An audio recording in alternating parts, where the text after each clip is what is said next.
ह-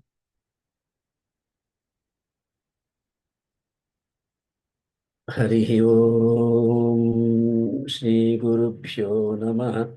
ॐ सहनाववतु सहनौ भुनक्तु सह वीर्यङ्करवावहै तेजस्विनावधीतमस्तु मा विद्विषावहै। ॐ शान्तिः शान्तिः शान्तिः।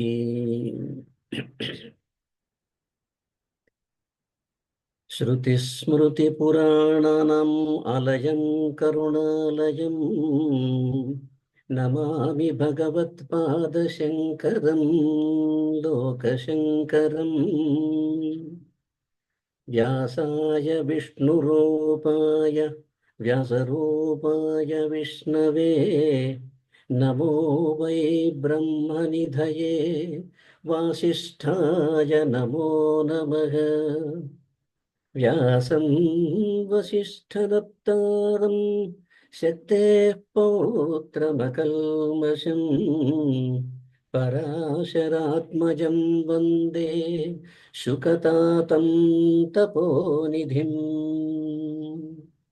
शुक्लां ब्रह्मविचारसारपरमाम् आद्यां जगद्व्यापिनीम् वीणापुस्तकधारिणीम् अभयदां जट्यान्धकारापहाम्। हस्ते स्फाटिकमालिकां विदधतीं पद्मासने संस्थितां वन्दे तां परमेश्वरीं भगवतीं बुद्धिप्रदां शारदाम्।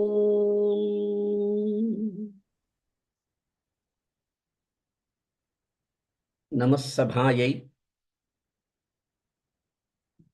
सर्वेभ्यः अन्तर्जालमाध्यमेन अस्यां सभायाम् उपस्थितेभ्यः ज्येष्ठेभ्यः नमांसि।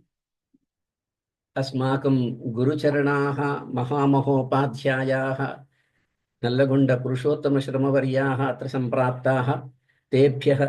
तेषां चरणकमलेभ्यो नत्वा नमामि। एवञ्च अस्माकं छात्राः अपि केचन अत्र वर्तन्त इव दृश्यते। तेभ्यः शुभाशिषः।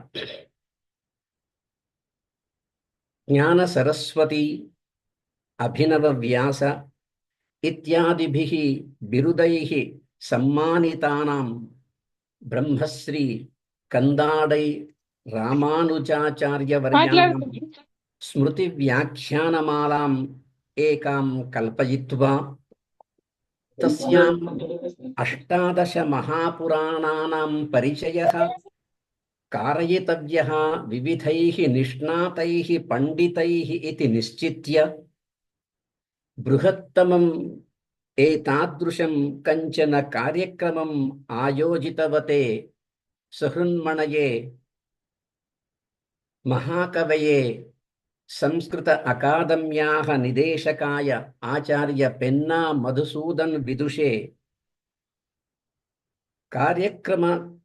कार्यक्रमस्य अस्य संयोजकाय डॉक्टर जोशी संतोष कुमार वर्याय एवञ्च कार्यक्रमम् इमं निर्विघ्नं सञ्चाल्यमानेभ्यः सर्वेभ्यः संस्कृतपरिषदः सभ्येभ्यः साधुवादान् वितरामि आदौ। अपि च एतस्यां विद्वद्वर व्याख्यानमालायाम् अस्मै नीलकण्ठाय अपि अवकाशं कल्पयित्वा विष्णुपुराणस्य परिचयं कर्तुं प्रचोदितेभ्यः एतेभ्यः सर्वेभ्यः प्रणतिपुरस्सरं पुनः एकवारं धन्यवादान् वितरामि। इदानीम् अस्माकं तेलुगु भाषाम् आश्रित्य यत्किञ्चित् अहं जानामि तदत्र प्रस्तोतुं प्रयते। జ్ఞాన సరస్వతి, అభినవ వ్యాస ఇత్యాది శ్రేష్టమైనటువంటి బిరుదులతో సన్మానింపబడినటువంటి ఆచార్యవర్యులు బ్రహ్మశ్రీ కందాడై రామానుజాచార్యులు. వారితో నాకు పరిచయం ఉండడం నా సౌభాగ్యం.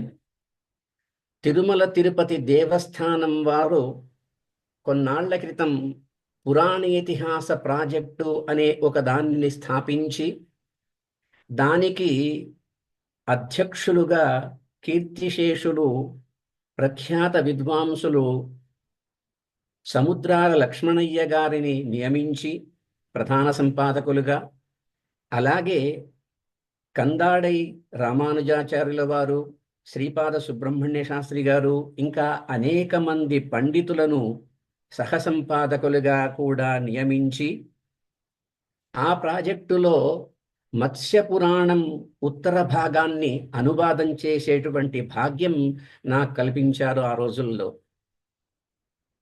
ఆ వెంకటేశ్వర స్వామి యొక్క కృపా కటాక్షాల వలన అది పూర్తి చేసే భాగ్యం కలిగింది నాకు.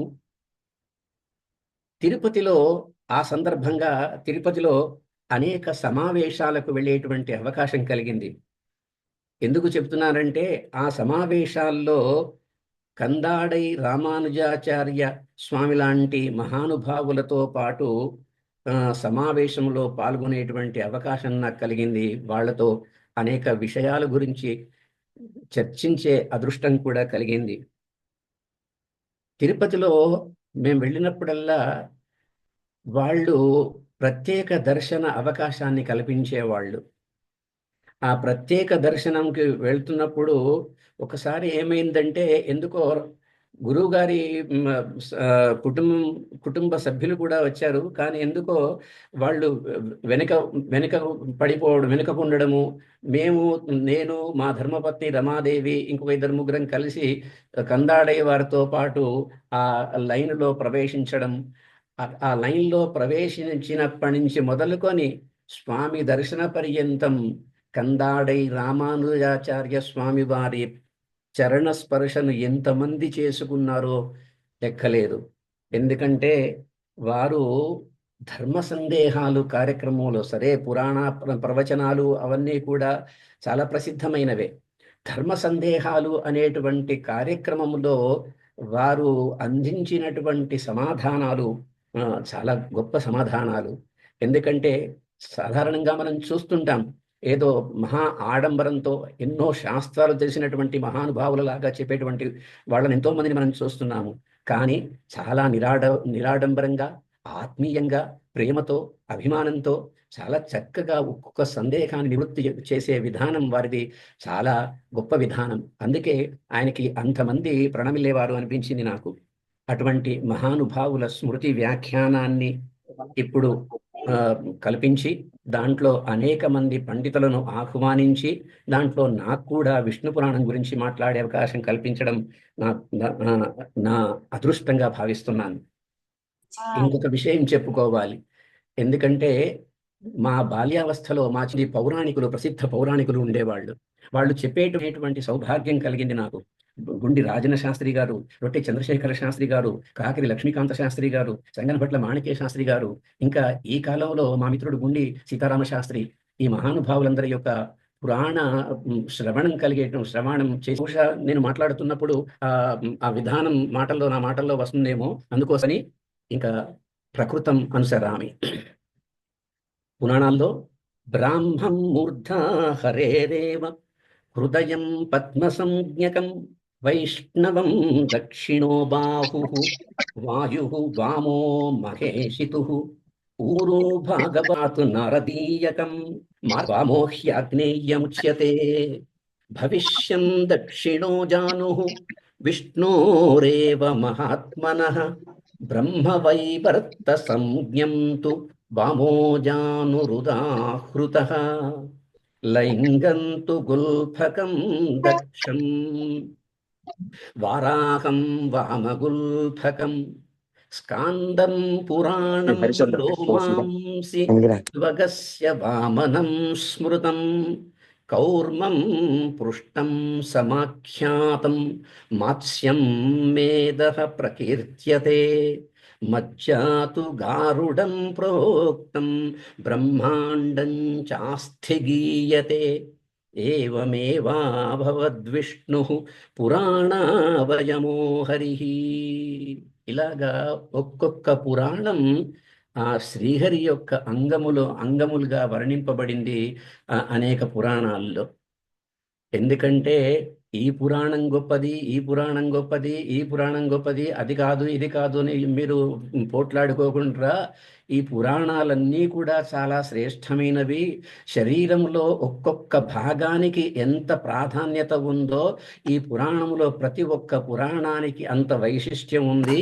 అన్ని పురాణాలు కూడా చాలా ప్రసిద్ధమైనటువంటివి, అన్ని పురాణాలు కూడా చక్కగా పఠించవలసినటువంటివి, అన్ని పురాణాలలో కూడా లోకోపయోగమైనటువంటి అనేక విషయాలు చర్చింపబడ్డాయి అని చెప్పడం కోసం ఇటువంటి శ్లోకాలు మనకి పురాణాల్లో కనిపిస్తాయి.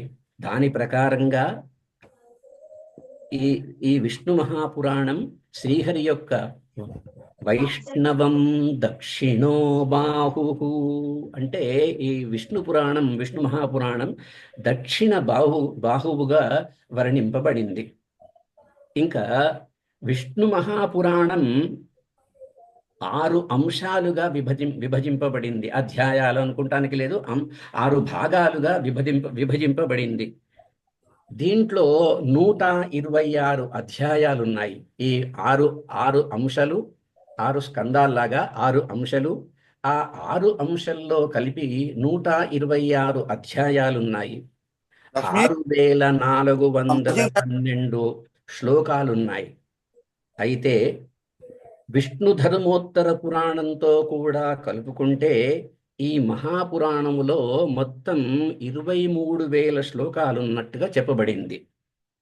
బ్రాహ్మం 10,000 పాత్మం 15 శ్రీవైష్ణవం 23 శైవకం 18 శ్రీభాగవతం నారదం 25. కాబట్టి శ్రీ వైష్ణవం 23 శైవకం అని నారద పురాణంలో మిగతా పురాణాల్లో కూడా చెప్పబడింది. కాబట్టి విష్ణు మహాపురాణాన్ని విష్ణు ధర్మోత్తర పురాణాన్ని కూడా కలిపి చదువుకోవాలనే విషయం మనకి స్పష్టమవుతున్నది.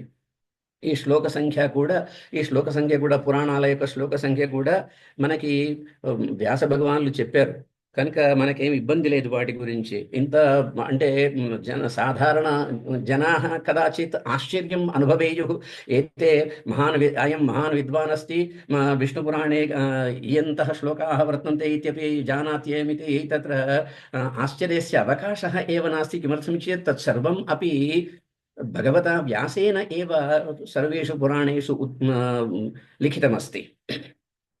ఇంకా విష్ణు ధర్మోత్తర పురాణం అనుకున్నాం కదా. విష్ణు ధర్మోత్తర పురాణములోనేమో విష్ణు పురాణములో 6 అంశాలు, విష్ణు ధర్మోత్తర పురాణం 3 ఖండములుగా విభజింపబడింది. ప్రథమ ఖండములో 269 అధ్యాయాలు, ద్వితీయములో 183 అధ్యాయాలు, తృతీయములో 350 అధ్యాయాలు ఉన్నాయి. ముందుగా విష్ణు పురాణం గురించి కొంచెం తెలుసుకుందాం. ఈ పురాణం మొదటి భాగములో 22 అధ్యాయాలు ఉన్నాయి. వీటిలో పురాణ సంహితావతారం, సృష్టిక్రమం, చాతుర్వర్ణ్య వ్యవస్థతో పాటు ధ్రువోపాఖ్యానం, ప్రహ్లాద చరిత్ర, నృసింహావతారం, ప్రహ్లాదకృత విష్ణుస్తుతి, ప్రహ్లాద వంశ విస్తారం, ఇటువంటివన్నీ కూడా చాలా ప్రసిద్ధంగా చెప్పుకోవచ్చు ఈ అధ్యాయాల్లో. ధ్రువోపాఖ్యానం చాలా ప్రసిద్ధమైనటువంటి లోకవిదితమే. సురుచి అనే భార్య ద్వారా కలిగిన ఉత్తముడనేటువంటి పుత్రుణ్ణి చాలా ఆదరంగా చూస్తాడు ఉత్తానపాదుడు. ఉత్తముడి వలె తాను కూడా తండ్రి ఒళ్ళో కూర్చోలేకపోతునే అని బాధపడ్డాడు ధ్రువుడు. అమ్మను సునీతిని అడిగాడు. ఆమె నీకు అదృష్టం లేదురా అని చెప్పింది. దానితో బాగా వ్యథ చెందినటువంటి ధ్రువుడు అత్యున్నతమైనటువంటి స్థానాన్ని పొంది చూపిస్తానని శపథం చేసుకున్నాడు తనంతట తానే. తల్లితో అన్నాడు, స రాజాసనమాప్నోతు. వాడు ఉత్తముడి గురించి చెప్తున్నాడు అన్నమాట. స రాజాసనమాప్నోతు పితా దత్తం తథాస్తు తత్. తండ్రి ఇచ్చినటువంటి రాజ్యాన్ని, రాజాసన సింహాసనాన్ని వాడు అధిరోహించని నాకేం పర్వాలేదు. కానీ నేనెటువంటి వాణ్ణి, నేనేమనుకుంటున్నానంటే, నాణ్యదత్తమభీప్సామి స్థానం అంబ స్వకర్మణ ఇచ్ఛామి తదహం స్థానం ఎన్న ప్రాప పితామమ. నా తండ్రి కూడా పొందలేనటువంటి అత్యున్నతమైనటువంటి స్థానాన్ని నేను పొందుతాను, నాకు వేరే వాళ్ళు ఇచ్చేది నాకెందుకు అన్నాడు. నాణ్యదత్తం అభీప్సామి అమ్మా అన్నాడు ఆయన. అని అడవిలోకి వెళ్ళిపోయాడట. అక్కడ సప్తఋషుల దర్శనం సంభవించింది ఆయనకి. దర్శించుకున్నాడు వాళ్ళని. వాళ్ళను అడిగాడు, వాళ్ళకి నమస్కరించి వాళ్ళను చాలా విధేయతతో అడిగాడు. ఏమిటి? నాహమర్థమభీప్సామి న రాజ్యం ద్విజసత్తమాః తత్స్థానం ఏకం ఇచ్ఛామి భుక్తం నాణ్యేన యత్పురా ఏతన్మే క్రియతాం సమ్యక్ కథ్యతాం ప్రాప్స్యతే యథా స్థానం అగ్రియం సమస్తేభ్యః స్థానేభ్యః మునిసత్తమాః. ధ్రువ చరిత్ర చాలా ప్రసిద్ధమైనటువంటిది. కథ మీ అందరికీ తెలిసిందే, కానీ చెప్పాలి కదా, కాబట్టి ఈ విషయాలన్నీ కూడా మీ ముందుంచడానికి ప్రయత్నం చేస్తున్నాను. ఏమన్నాడు? నాహమర్థం అభీప్సామి. నాకు ఈ ధనము ధాన్యం ఇవేవి అక్కర్లేదు, రాజ్యం కూడా అక్కర్లేదు. కానీ నేను ఆ స్థానాన్ని కోరుకుంటున్నాను, ఏ స్థానమైతే ఇంతవరకు ఎవడు కూడా పొందలేదో లోకంలో అని.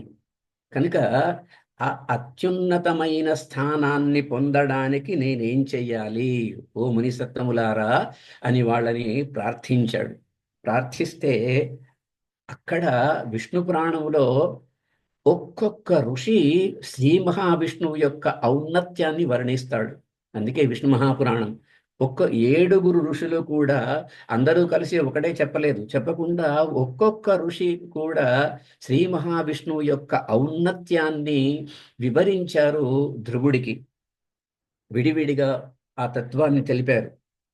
వాళ్ళు ఆ ధ్రువుడికి అనేక విషయాలు చెప్పి చెప్పి ఏమన్నారంటే, ఓం నమో భగవతే వాసుదేవాయ అనేటువంటి ద్వాదశాక్షర మంత్రాన్ని ఉపదేశించారు.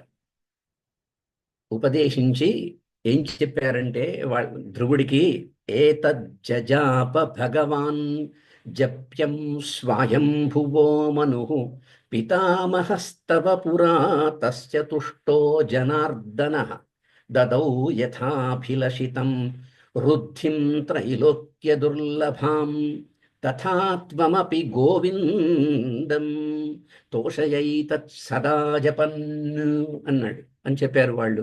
నానా, ఈ జపం ఇంతకుముందు స్వయంభూమును చేశాడు. ఓం నమో భగవతే వాసుదేవాయ అనేటువంటి ద్వాదశాక్షర మంత్రాన్ని స్వయంభూ మనువు మీ పితామహుడు చేశాడు. అలా చేసి చాలా రోజులు తపస్సు చేశాడు. దాని ద్వారా జనార్దనుడు ఆ శ్రీ మహావిష్ణువు చాలా సంతోషపడ్డాడు. అలాగే ఉన్నతమైనటువంటి స్థానాన్ని కూడా, ఆయన కోరుకున్నటువంటి స్థానాన్ని కూడా కల్పించాడు. కనుక ఆ గోవిందుణ్ణి ఈ నామంతో నీవు కూడా సంతోషపెట్టు, తపస్సు ఆచరించు అని ఉపదేశించారు సప్తఋషులు. అలాగా భగవంతుడు ప్రత్యక్షం అయిన తర్వాత ధ్రువుడు చేసినటువంటి పురుష సూక్త స్తుతి ఎవరికైనా అవకాశం ఉంటే, ఎందుకంటే ఇక్కడ దాని గురించంతా కూడా చెప్పుకునేంత సమయం లేదు, అది చెప్పుకుంటే కేవలం ఈ గంటన్నర దాంతోనే పోతుంది, కాబట్టి ఆ విషయాల్లోకి వెళ్ళట్లేదు. ధ్రువుడు చేసినటువంటి పురుష సూక్త స్తుతి విష్ణు పురాణంలో చాలా ప్రసిద్ధమైనటువంటిది.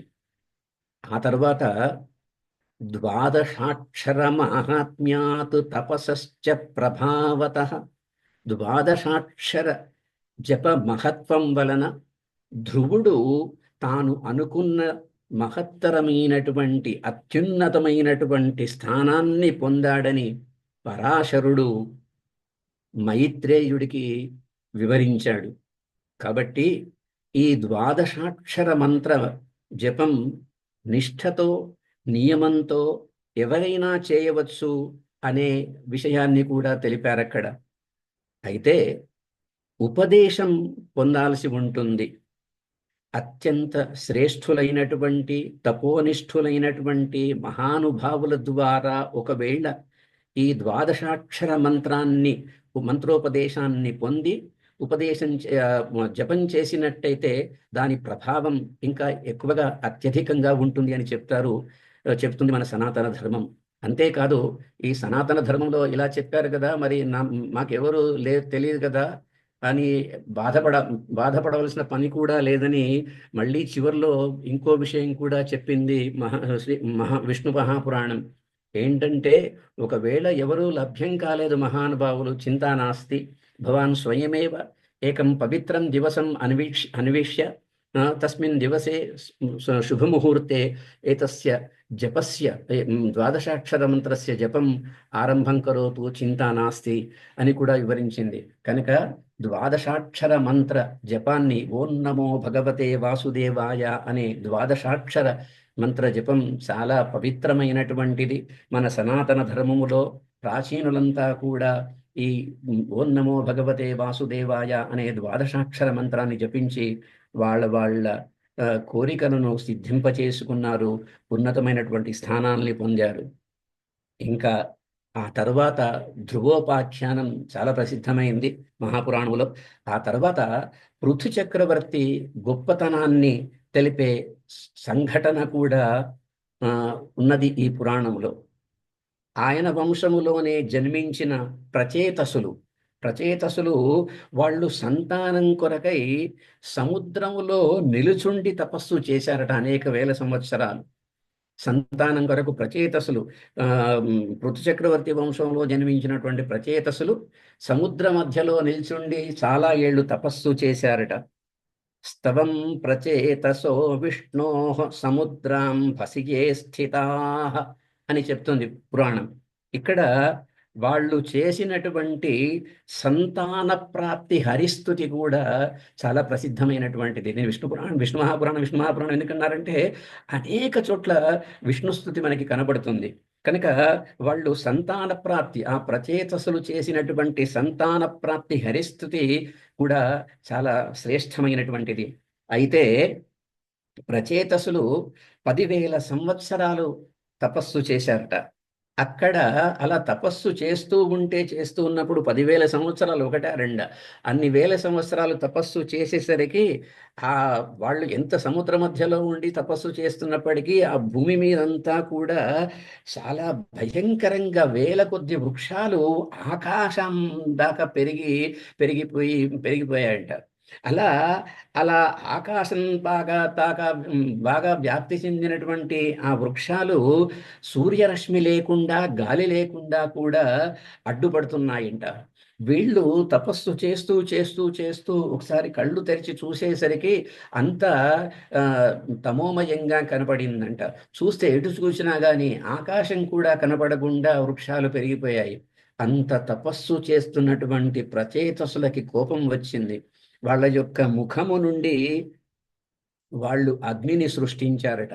సృష్టించి అక్కడ పెరిగినటువంటి ఆ వృక్షాలన్నింటినీ, ఆ చెట్లన్నింటినీ కూడా దహించి వేయడానికి మొదలు పెట్టారట, దహించి వేశారట.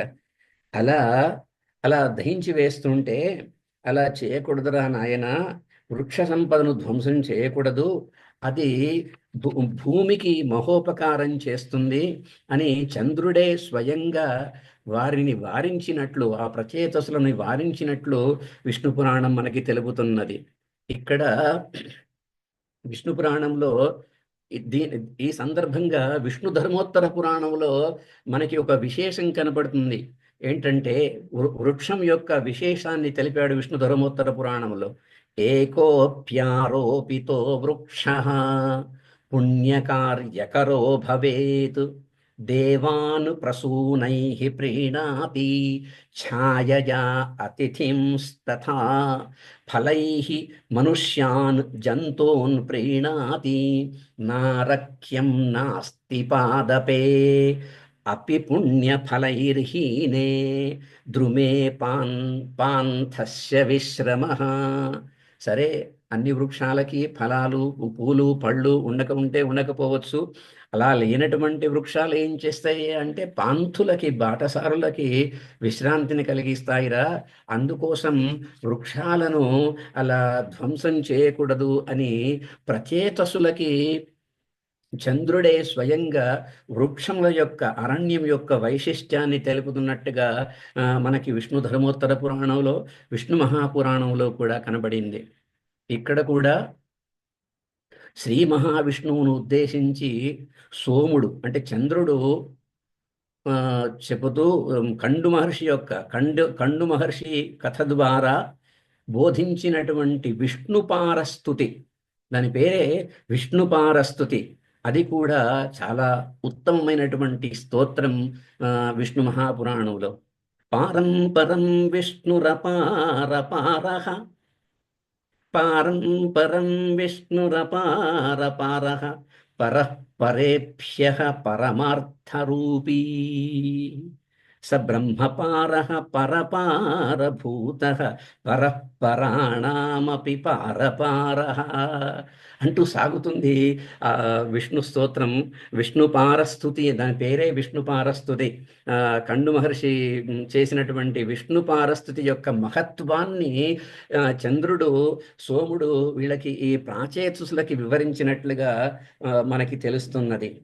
మరి ఈ కండు మహర్షి ఎవరు అంటే, ఆయన చాలా తీవ్రమైనటువంటి తపస్సు చేస్తున్నట్టు ఒకసారి మనకి తెలుసు కదా. పురాణాల్లో ఏ మహర్షి తపస్సు చేసినా ఎవరికి ఇబ్బంది అంటే ఇంద్రుడికి.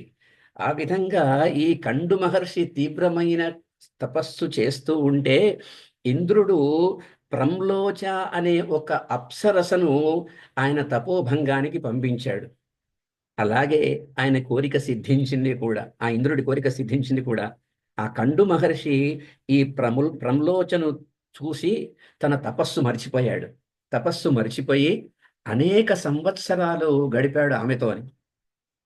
తర్వాత ఎప్పుడో చాలా కాలం తర్వాత ఆయన తెలుసుకున్నాడు తను అనుకున్నదేంటి, తను ఇప్పుడు చేస్తున్నదేంటి అని అనుకున్నాడు. వెంటనే ఆమెను పిలిచి అక్కడి నుంచి వెళ్ళిపోమ్మన్నాడు. ఇక్కడ సాధారణంగా మునులు అప్సరసలను తపోభంగం కలిగినప్పుడు వాళ్ళను శపించడం మనకి కనబడుతుంది. కానీ ఇక్కడ ఈ కండు మహర్షి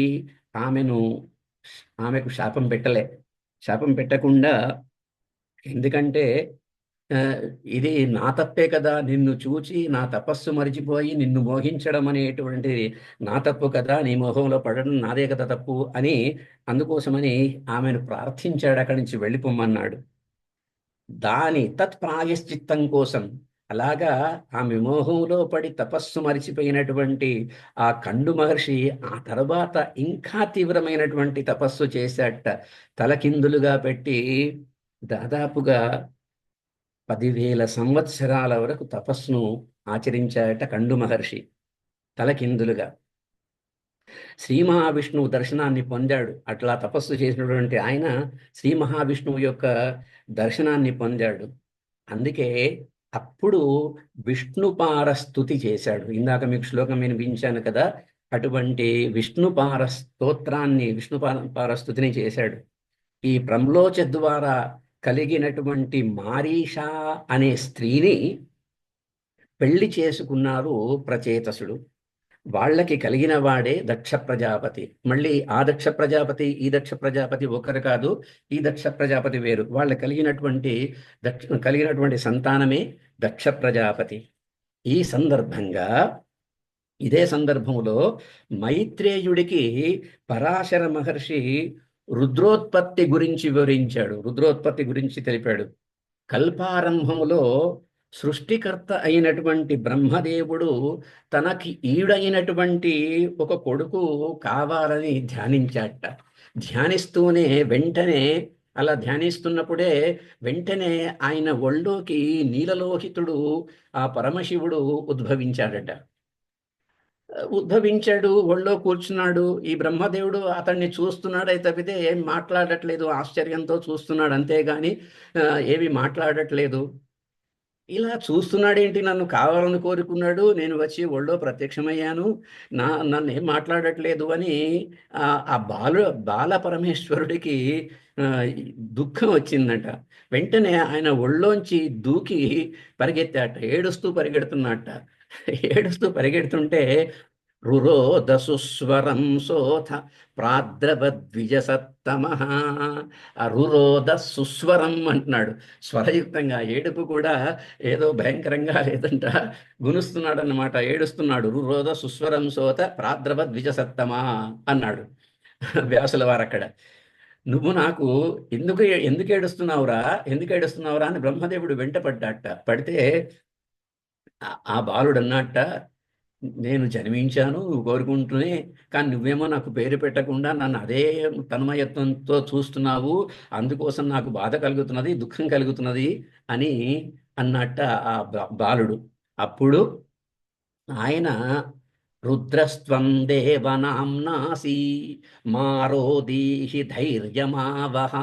ఎందుకు ఏడుస్తావురా నాయన, నీకు నీ పేరు రుద్రుడు అన్నాడంట. అంటే అన్నట్లాగా బ్రహ్మ, నీవు రుద్రుడివిరా, నువ్వు ఎందుకు ఏడుస్తావు, భయపడకు అన్నాడు. అలా ఆ పేరుతోని తృప్తి కలగలేదు ఆ బాలునికి.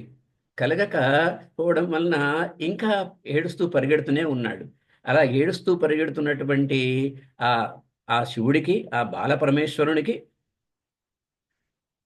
బ్రహ్మదేవుడు ఇంకా ఇంకా 7 పేర్లు పెట్టాడంట. ఏవవి?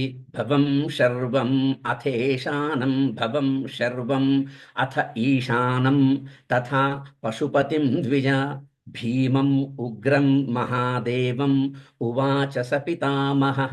చక్రే నామాన్యథైతాని స్థానాన్యేషాం చకారస. సూర్యో జలం మహీవాయు వహ్నిరాకాశమేవ చ. దీక్షితో బ్రహ్మణः సోమః ఇత్యేతాః తనవః క్రమాత్. అది 8 పేర్లు పెట్టాడు. ఆ ఆ, రుద్రుడు, భవుడు, శర్వుడు, ఈశానుడు, పశుపతి, అలాగే భీముడు, ఉగ్రుడు, మహాదేవుడు అని 8 పేర్లు పెట్టాడు. అలా 8 పేర్లు పెట్టి 8 మంది స్త్రీలను కూడా, భార్యలను కూడా కలిగించాడు. అలాగే వాళ్లకు ఒక్కొక్కళ్ళకి ఒక్కొక్క స్థానాన్ని, శరీరం కల్పించాడు. అందుకే ఏం చెప్తున్నాడు? ఆ, దీక్షితో బ్రహ్మణ సోమ ఇత్యేతాహ తనవః క్రమాత్. అదే బహుశः మీలో చాలా మందికి తెలిసి ఉంటుంది. ఆ, అభిజ్ఞాన శాకుంతలంలో మొదటి శ్లోకం, యా సృష్టి స్రష్టురాద్యా వహతి విధిభూతం యాహ విర్యా చ హోత్రీ యద్వే కాలం విధత్తః శృతి విషయ గుణా యా స్థితా వ్యాప విశ్వం అంటూ అక్కడ ప్రత్యక్షాభిః ప్రపన్నః తనుభిరష్టాభిరీషః అని కాళిదాస మహాకవి అభిజ్ఞాన శాకుంతలంలో ప్రార్థనా శ్లోకంలో, నాంది శ్లోకంలో మనల్ని అందరినీ కూడా, చదువుకునేటువంటి వాళ్ళందరినీ కూడా ఆశీర్వదించాడు. అష్టమూర్తి శివ అని. ఆ అష్టమూర్తి ఆయనకి 8 శరీరాలు. అందుకోసమే మనకి విష్ణు మహాపురాణములో బ్రహ్మదేవుడు శివుడికి ప్రత్యేకంగా 8 పేర్లు ఇచ్చినట్టుగా, 8 స్థానాలు కల్పించినట్టుగా, తనువులు కల్పించినట్టుగా మనకి స్పష్టంగా తెలుస్తుంది. అందుకే ఆయన అక్కడ ప్రత్యక్షాభికి తనుభికి అవతు వస్తాభిరష్టాభిరీష అని అక్కడ కాళిదాస మహాకవి చెప్పాడు. అంతేకాదు, సాధారణంగా విప్రోత్తములు ఎవరైనా కూడా మహన్యాసపూర్వకంగా రుద్రాభిషేకం చేసుకుంటున్నప్పుడు కానీ, సాధారణంగా కూడా ఏమని చెప్తారు? రుద్రం దేవం తర్పయామి, భవం దేవం తర్పయామి అంటూ, శర్వం దేవం తర్పయామి, ఈశానం దేవం తర్పయామి. అలాగే మరి ఆయనకి వాళ్ళకి 8 మందికి 8 మంది భార్యలను కూడా ఇచ్చాడు కాబట్టి అలాగే భవస్య దేవస్య పతిం తర్పయామి, రుద్రస్య దేవస్య పతిం తర్పయామి అంటూ ఇలాగా ఆ 8 మంది రుద్రులను ప్రార్థించడం మనకి సాధారణంగా కనబడుతుంది వైదిక ఆచారంలో. ఇలాగా పరమశివుణ్ణి, పరమశివుడి యొక్క వైశిష్ట్యాన్ని, ఆయన 8 శరీరాల గురించి కూడా చాలా స్పష్టంగా, 8 తనువుల గురించి కూడా చాలా స్పష్టంగా వివరించింది మనకి విష్ణు మహాపురాణం. ఇలాగా ఇంకా ఇక ప్రహ్లాద చరిత్రకు వస్తే, చాలా ప్రసిద్ధమైనటువంటి ప్రహ్లాద చరిత్ర. ప్రహ్లాద చరిత్ర తెలియనటువంటి భారతీయుడు ఉండకపోవచ్చు, ముఖ్యంగా తెలుగు వాళ్ళు అసలే ఉండకపోవచ్చు. ఎందుకంటే మన తెలుగు వాళ్ళ యొక్క సౌభాగ్యం ఏంటంటే, మనకి పోతనామాత్యులు ఆ, భాగవతాన్ని, తెలుగులో భాగవతాన్ని అందించారు. ఆ భాగవతములో ఉండేటువంటి పద్యాలు, ఒక్కొక్క పద్యం చాలా మధురం మధురం మధురంగా ఉంటాయి. అది మన తెలుగు వాళ్ళ యొక్క అదృష్టం. కాబట్టి ప్రహ్లాద చరిత్ర తెలియనటువంటి వాళ్ళు సాధారణంగా ఉండకపోవచ్చు. కాశ్యపుని ద్వారా దితికి 2 కొడుకులు జన్మించారట. వాళ్ళే హిరణ్యకశిపుడు, హిరణ్యాక్షుడు. ఆమెకు సింహిక అనేటువంటి పుత్రిక కూడా జన్మించిందట. ఈ హిరణ్యకశిపునికే అనుహ్లాదుడు, హ్లాదుడు, ప్రహ్లాదుడు, సంహ్లాదుడు అనే 4 పుత్రులున్నట్టుగా వర్ణించబడింది. ఈ నలుగురిలో కూడా పరమ భాగవతోత్తముడు ప్రహ్లాదుడు అనే విషయం మనందరికీ తెలిసిందే. ఆ ప్రహ్లాదుడు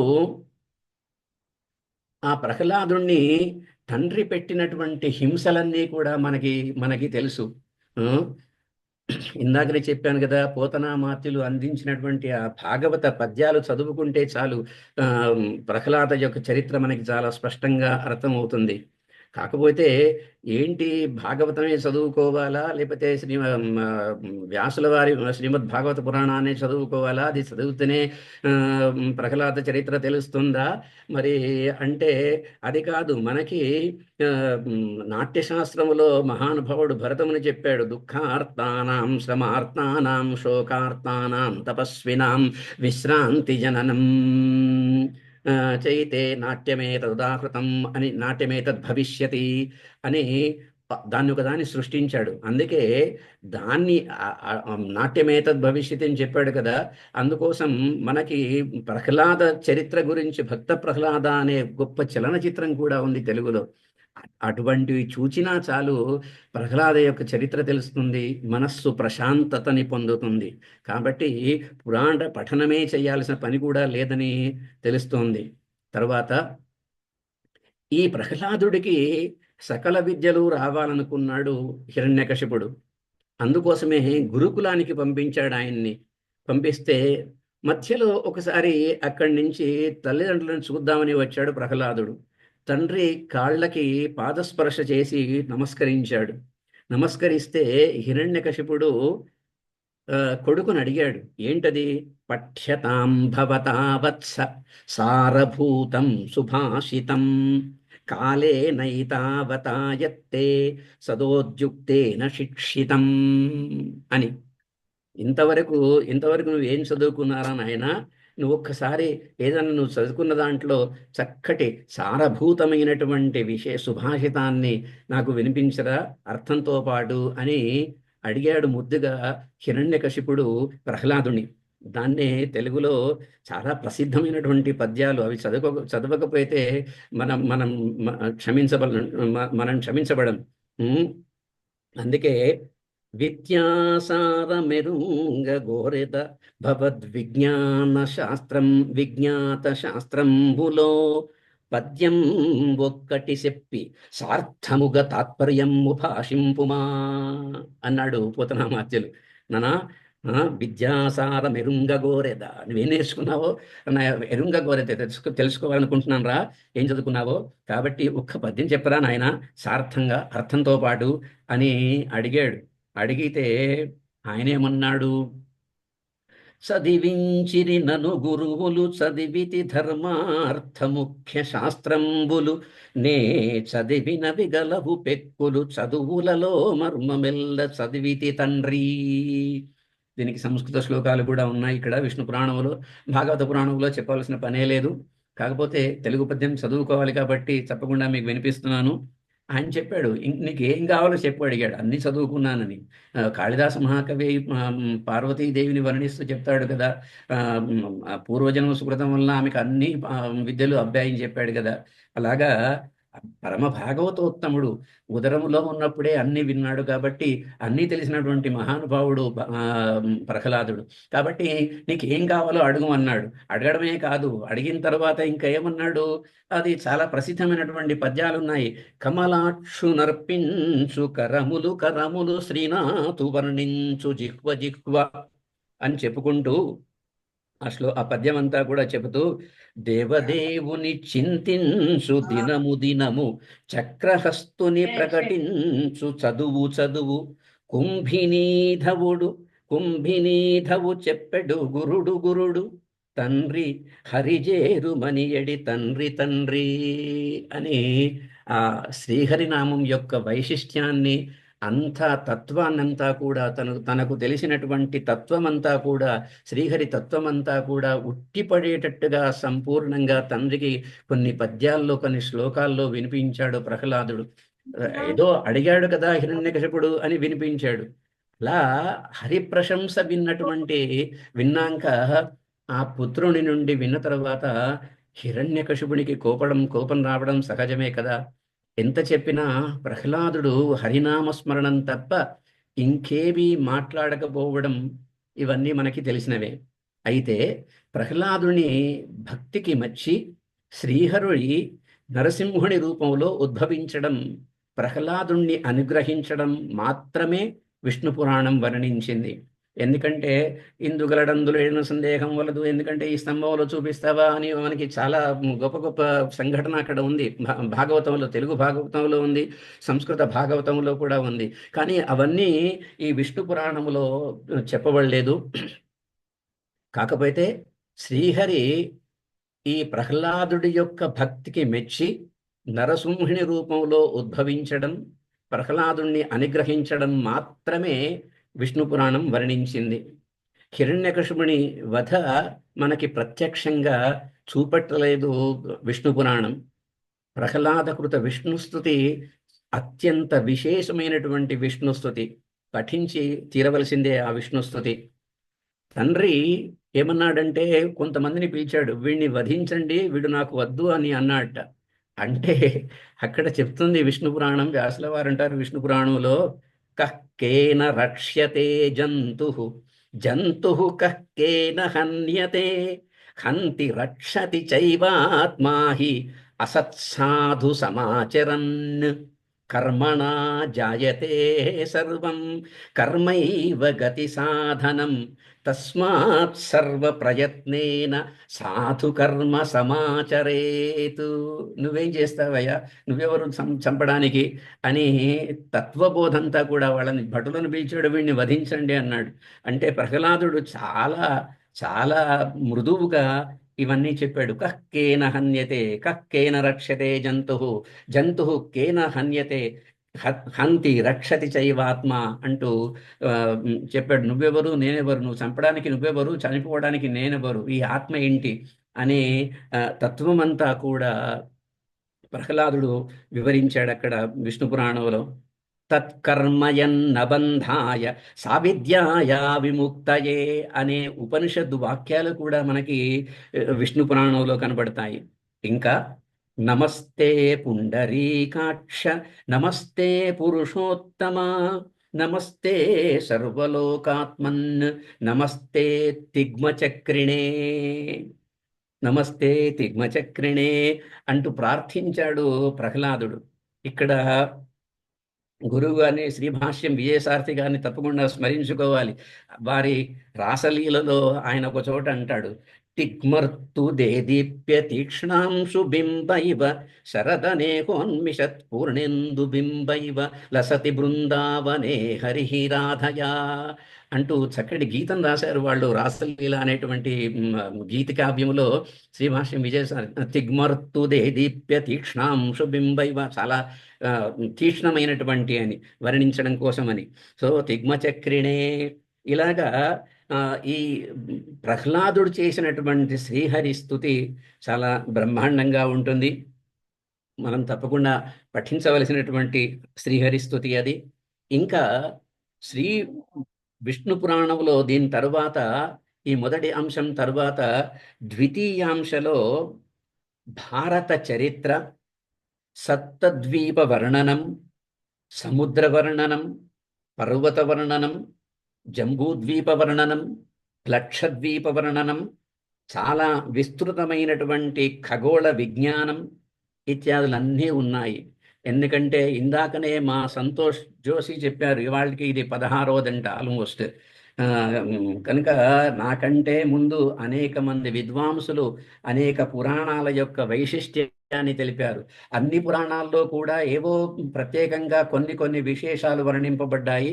కానీ మిగతా అన్నీ కూడా పురాణ లక్షణం చెప్పిన దాని ప్రకారంగా వంశోమన్వంతరాణిచ అట్లాగా అన్నీ వర్ణింపబడ్డాయి. కనుక ఇవన్నీ మనం రోజు దాదాపుగా 15 రోజుల నుంచి వింటూనే ఉన్నాం.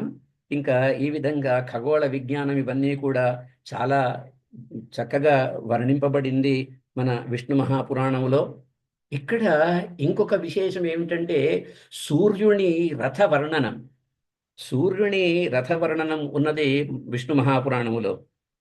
ఏంటి రథాన్ని వర్ణించడం ఏంటి? ఊరికే దానికి 2 చక్రాలు ఉన్నాయి, అవి ఉన్నాయి, ఇవి ఉన్నాయి, అశ్వాలు ఉన్నాయి, దానికి గోపురం ఉంది అని వర్ణించడం అట్లా కాదు. అలా కాకుండా సూర్యుని రథానికి ఏ ఏ మాసములో రథాన్ని ఆశ్రయించి ఏ మాసములో ఏ దేవతలు ఉంటారు, ఏ ఋషువులు ఉంటారు, ఆ సూర్యుని రథాన్ని ఆశ్రయించి ఉంటారు అనే విషయం ఇక్కడ చాలా స్పష్టంగా తెలుపబడింది అన్నమాట. అంటే ఈ దేవతలు, ఈ ఋషులు వీళ్ళంతా కూడా ఆ రథాన్ని ఆశ్రయించి ఉంటారు. కాబట్టి మనకి తైత్రీయ ఆరణ్యకములో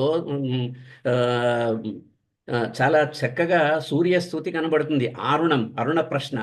ఆ అరుణ ప్రశ్న చదివితే ఇదంతా కూడా మనకి చాలా స్పష్టంగా తెలుస్తుంది. ఏ మాసంలో ఏ దేవతలు రథాన్ని ఆశ్రయించి ఉన్నారు, ఏ ఋషులు ఆశ్రయించి ఉన్నారు, వాళ్ళు ఆశ్రయించి ఉండడం వల్ల సూర్యుడి యొక్క రథం ఏ విధంగా తిరుగుతుంది, దాని యొక్క శక్తి ఈ భూగోళం మీద ఎలా పడుతుంది, ఇవన్నీ కూడా మనకి అరుణ ప్రశ్న చదివితే బాగా తెలుస్తుంది.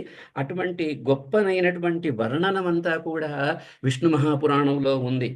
తర్వాత నవగ్రహాది జ్యోతిర్మండల స్వరూపం కూడా వర్ణించబడింది.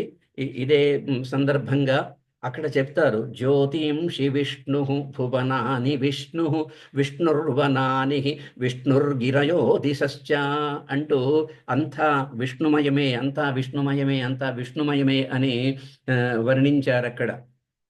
ఆ తర్వాత విష్ణు పురాణములో ప్రసిద్ధమైనటువంటిది జడభరతోపాఖ్యానం కూడా చాలా చక్కగా ఉంది. దీంట్లో మనందరికీ తెలిసినటువంటి కథనే జడభరతుడి కథ. ఏదో జింక పిల్ల మీద వ్యామోహం పెంచుకున్నాడు. ఆ వ్యామోహంతోనే వ్యామోహం వల్లనే తాను కూడా కొన్నాళ్ళకి జింకగా జన్మించాడు.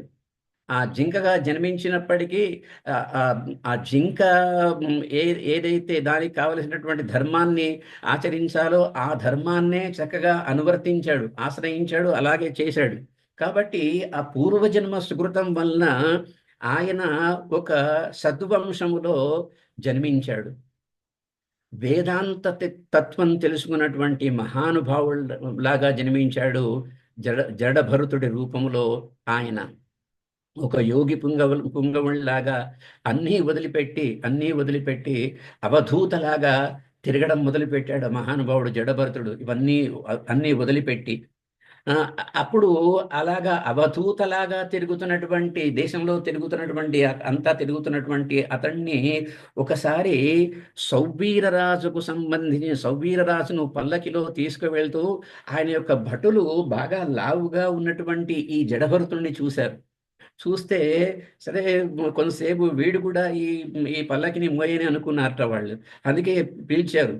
ఈయనకి ఏమీ తెలీదు, ఎవరితో మాట్లాడాడు. కనుక ఆయన పిలుస్తూనే వెళ్ళి తన భుజం మీద పల్లకిని పెట్టుకున్నట్ట. ఆ పల్లకిని పెట్టుకున్నాడే కానీ ఆయన ఒక అవధూతలాగా ఉన్నాడు కదా, ఇవన్నీ ఏం సంబంధం లేదు కదా. అటు ఇటు తిరుగుతోంది, ఆ భుజం అటు ఇటు తిరుగుతోంది, కొంచెం గెంతులు వేసుకుంటూ నడుస్తూ ఉన్నాడు ఆయన. అలా వేస్తూ ఉంటే పల్లకిలో కూర్చున్నటువంటి ఆ రాజుకు ఇబ్బంది కలిగింది. ఆ రాజుకి ఇబ్బంది కలిగింది, కోపం వచ్చింది. అది తీసి చూశాట, ఆ పరదా తీసి చూశాట. చూస్తే ఈ భరతుడు, జడభరతుడు తన భుజం మీద పెట్టుకొని తిరుగుతున్నాడు, అటు ఇటు ఎగురుతూ నడుస్తున్నాడు. అలా నడవడం వల్ల నాకు ఇబ్బంది అవుతున్నది కదా అని ఆ కుదుపుల వలన ఆయనకి బాగా కోపం వచ్చిందట ఆ సవ్వీరదాసుకు. ఏపుగా దేహాన్ని పెంచావు, ఏమిరా అలసట వలన నీ నడక అదుపు తప్పుతున్నది, పల్లకి ఊగిసలాడుతున్నది, నాకు కష్టం కలుగుతున్నది అని కోపంగా అన్నట్ట జడభరతుడిని ఉద్దేశించి. అప్పుడు జడభరతుడు అది విని, దీనికంతటికీ నీ అవిద్య కారణం రా అన్నట్ట రాజును పట్టుకొని. దీనికి అంతటికి నీ అవిద్య కారణం. పల్లకి ఏమిటి, నేను నా భుజం మీద పెట్టుకోవడం ఏంటి, అది ఊగడం ఏంటి, నీకు నీకు కుదుపుల వలన ఇబ్బంది కలగడం ఏంటి, ఇదంతా కూడా నీ అవిద్య నాయన అన్నట్ట. చాలా గొప్పనైనటువంటి తత్వోపదేశం చేసినట్టుగా విష్ణు మహాపురాణం చెబుతోంది. భూప పృచ్ఛసి కిం శ్రేయ తరిహి.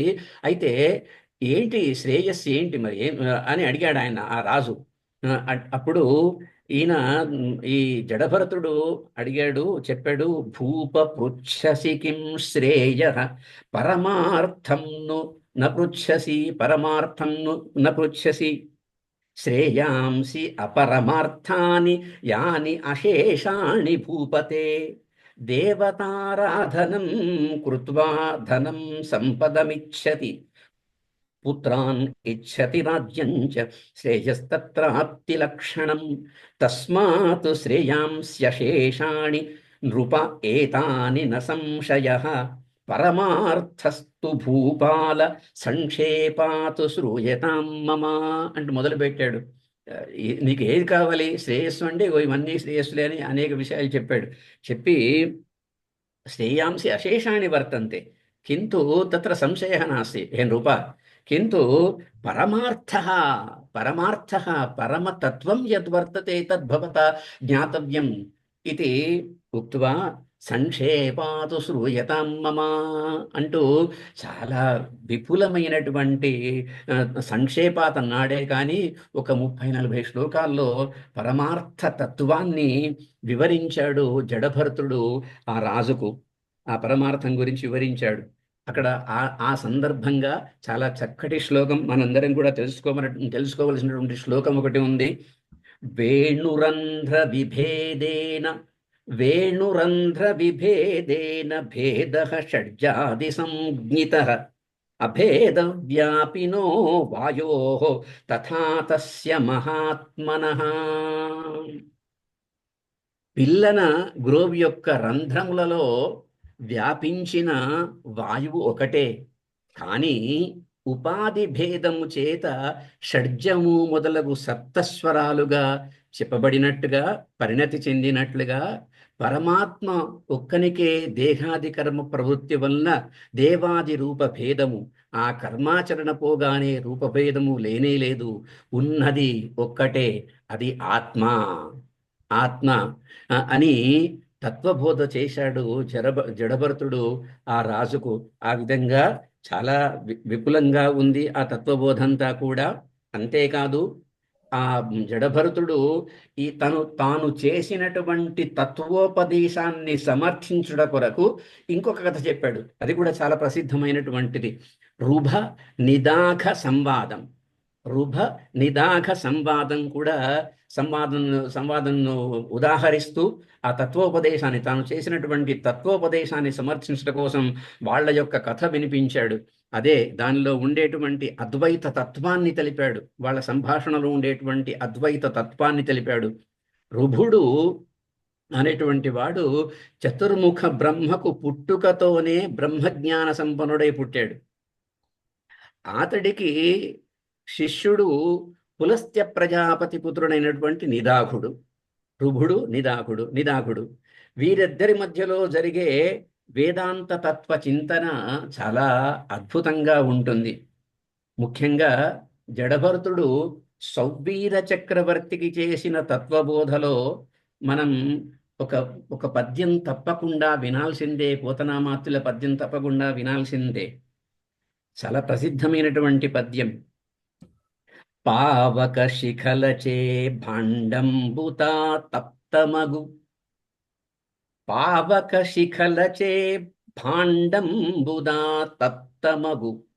తప్త ఘటముచే నందు నున్న జలము తపించును. ఆ జలముచే తండులంబులు తప్తమొంది అప్పుడు విశిష్టమైన ఎన్నంబగు. చూడండి ఎంత చక్కగా చెప్పాడు. పావక శిఖలచే భాండంబు తప్తమగు. తప్త ఘటముచే అందునున్న జలము తపించు. ఆ జలముచే తండులంబులు తప్తముంది అప్పుడు విశిష్టమైన ఎన్నంబగు.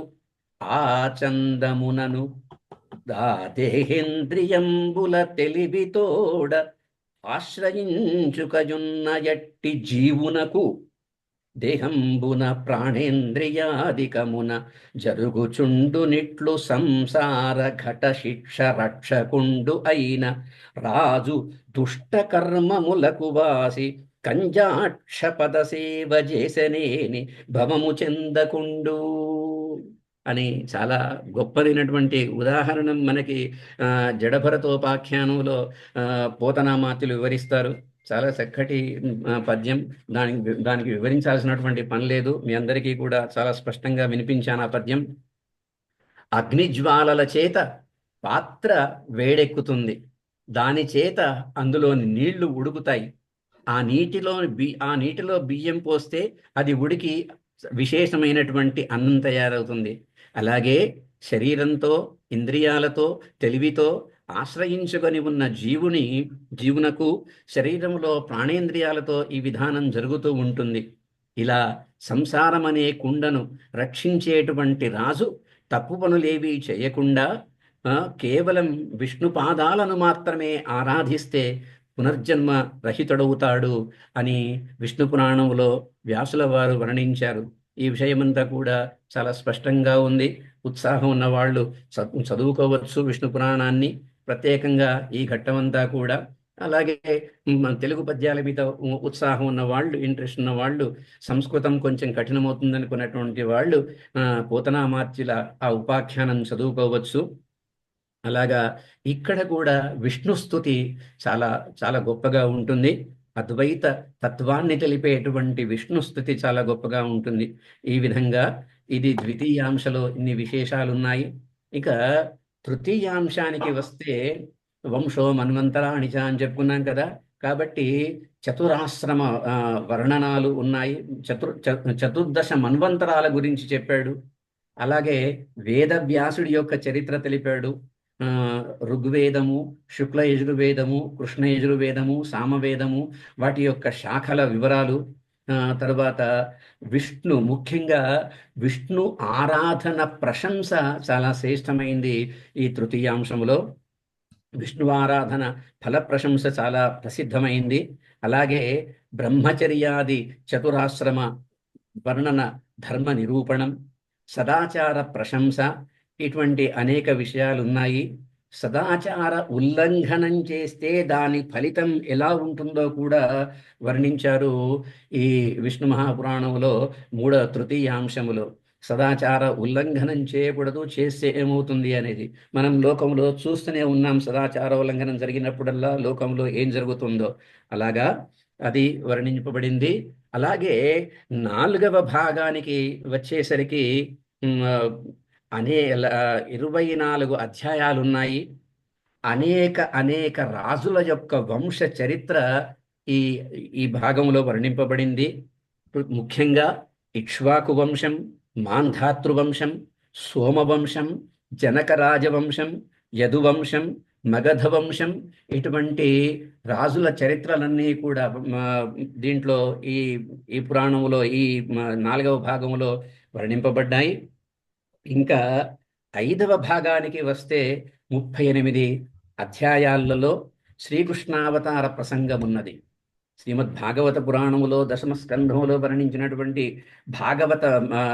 శ్రీకృష్ణ లీలలన్నీ కూడా, శ్రీకృష్ణుడి యొక్క చరిత్ర అంతా కూడా అవతార ఆ, కథ అంతా కూడా చాలా సంక్షేపంగా 38 అధ్యాయాల్లో శ్రీకృష్ణావతారాన్ని వర్ణించింది విష్ణు మహాపురాణం. చాలా చాలా హృద్యంగా మనోహరంగా ఉంటుంది. ఉమ్, ఆ, ఈ ఈ ఈ విష్ణు పురాణంలో ముఖ్యంగా గోవర్ధనోద్ధారణ ఇవన్నీ కూడా వర్ణింపబడ్డాయి. విష్ణువు చేత హతుడైనటువంటి కాలనేమి అనేటువంటి వాడు ఉగ్రసేనుడికి కంసుడై జన్మించాడు. అలాగే అరిష్టుడు, ధేనుకుడు, కేశి, ప్రలంబుడు, ఆ, సుందుడు, నరకాసురుడు ఇత్యాది, శకటాసురుడు ఇత్యాది వాళ్ళందరూ కూడా రాక్షసులందరూ కూడా జన్మించారు. దుష్టులు జన్మించి ఆ, వాళ్ళ యొక్క దుష్కృత్యాలతో ఆ, పాప భారం బాగా పెరిగిపోయి భూమాతకి కష్టం కలిగిస్తున్నారు. కాబట్టి ఇది ఇలాగే కొనసాగితే భూమాత కొన్నాళ్ల తర్వాత పాతాళ లోకానికి కుంచించిపోగలదని భయపడ్డారంట బ్రహ్మ, మహేశ్వరుడు, మిగతా దేవతలందరూ కూడా. వెంటనే ఏం చేస్తారు? ఎవరిని ఆశ్రయిస్తారు? ఆ మహానుభావుణ్ణి ఆశ్రయించారు, శ్రీహరిని ఆశ్రయించారు. ఆ శ్రీహరిని, శ్రీ మహావిష్ణువును ఆశ్రయించి ఆ మహావిష్ణువును స్తోత్రం చేశారు. చేస్తే మనందరికీ తెలిసిందే. మీరెందుకు భయపడుతున్నారు? కృష్ణునిగా నేను వస్తున్నాను, మీరేం భయపడకండి, వెళ్ళిపోండి అన్నాడు. అలాగా ఈ ఈ కథ కూడా ఇదంతా కూడా వర్ణింపబడింది విష్ణు పురాణంలో. ముఖ్యంగా గోవర్ధనోద్ధరణం, గోవింద పట్టాభిషేకం, రుక్మిణీ కళ్యాణం, అనేక విశేషాలు దీంట్లో ఉన్నాయి. గోవర్ధనోద్ధరణం దగ్గర ఆ, మనకి సాధారణంగా భాగవతములో కూడా కనబడుతుంది. వాళ్ళంతా కూడా ఇంద్రుణ్ణి ఇంద్రుణ్ణి పూజిస్తాం అని అంటారు. ఇంద్రుడి యొక్క అది ముఖ్యంగా ఇంద్రుణ్ణి సేవించుకోవాలి, ఇంద్రుణ్ణి ప్రార్థించాలి అని ఇంద్రుడికి ఉద్దేశించి యజ్ఞయాగాది కర్మలు చేయాలి. అవన్నీ కూడా మనకి అక్కడ కూడా కనబడతాయి, ఇక్కడ కూడా కనబడతాయి. అప్పుడు ఆ, విష్ణు మహాపురాణములో ఆయన ఏమంటాడంటే, ఆయన ఎందుకు ఇంద్రుణ్ణి ఎందుకు పూజించడం? గోవర్ధనగిరి మనకి మనకి కావలసింది ఈ పర్వతాలు, ఈ నదులు, ఈ గోవులు, ఇవన్నీ మనకు కావలసింది. ఇవన్నీ మనకి ఆ, శ్రేయస్సును కలిగిస్తున్నాయి. వీటిని స్తోత్రం చేయండి, వీటి గురించి యజ్ఞయాగాదులు చేయండి. మధ్యలో ఆయన ఎందుకు అని చెప్పడము. అలాగా ఇంద్రుడికి కోపం వచ్చి చాలా భయంకరమైనటువంటి వర్షాలు కురిపించడం, ఆ తర్వాత భగవంతుడు సాక్షాత్తుగా గోవర్ధనోద్ధరణ చేయడము, ఇవన్నీ మనకి ఆ పురాణంలో ఉన్నాయి. ఇక్కడ కూడా విష్ణు మహాపురాణంలో కూడా చాలా సంక్షేపంగా వర్ణించాడు వ్యాస మహర్షి. ఒక్కొక్క అధ్యాయానికి నిజానికి సరిపోతే 38 అధ్యాయాలు ఇందాక చెప్పాను కదా.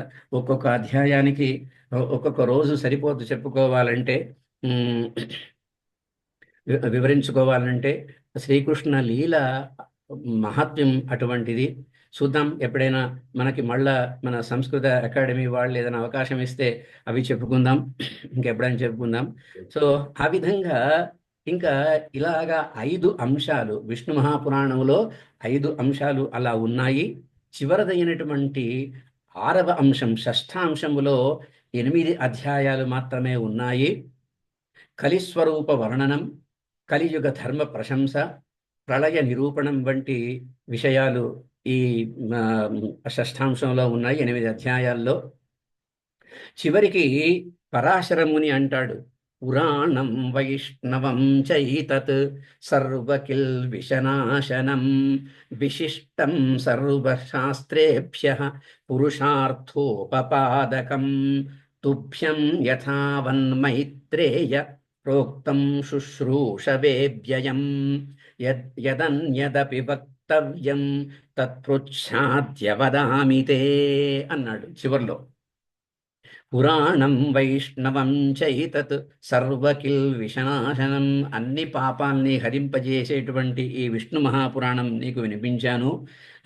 సర్వశాస్త్రేభ్య పురుషార్థోపపాదకం వైష్ణవం పురాణం తుభ్యం మయా శ్రావితం ఏతావత్పర్యంతం అని చెప్పి, ఇంకా అక్కడ పరాశరుడు ఏమన్నాడంటే, యదన్యదపి వక్తవ్యం, ఇంకా నీకేమన్నా చెప్పాలా?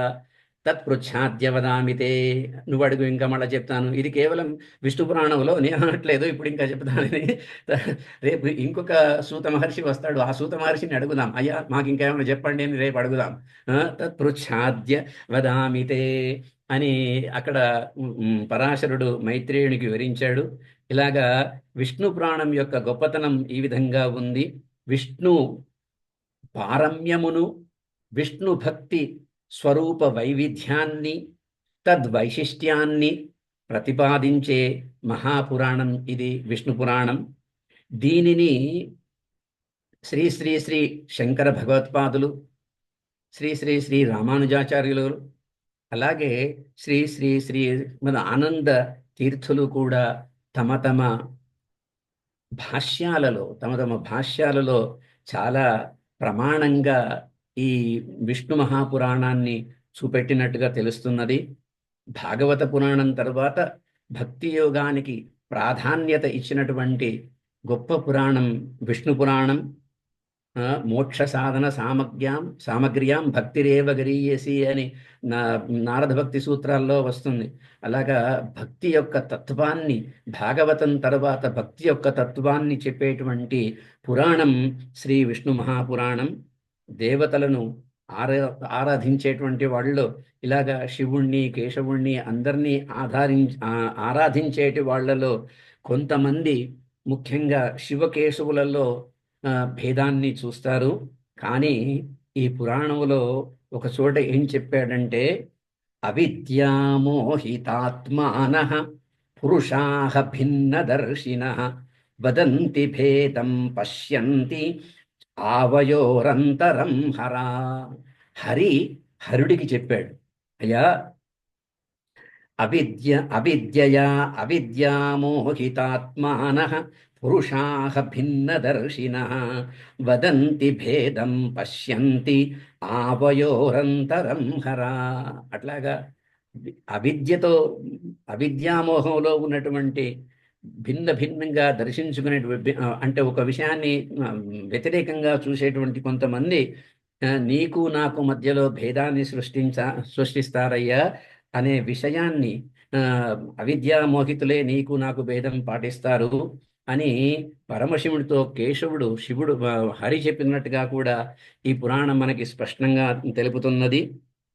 శివ కేశవ అభేద సిద్ధాంతం ఇక్కడ చాలా గమనార్హం. ఇక్కడ మనం తప్పకుండా బ్రహ్మశ్రీ, ఎందుకంటే ఈ 18 పురాణాల యొక్క వైశిష్ట్యాన్ని, పరిచయాన్ని చెప్పేటువంటి ఒక మహత్తరమైన కార్యక్రమాన్ని కందాడై రామానుజాచార్య స్వామివారి స్మరణలో పెట్టుకున్నాం కాబట్టి వారిని మనం ఇక్కడ తప్పకుండా స్మరించుకోవాలి.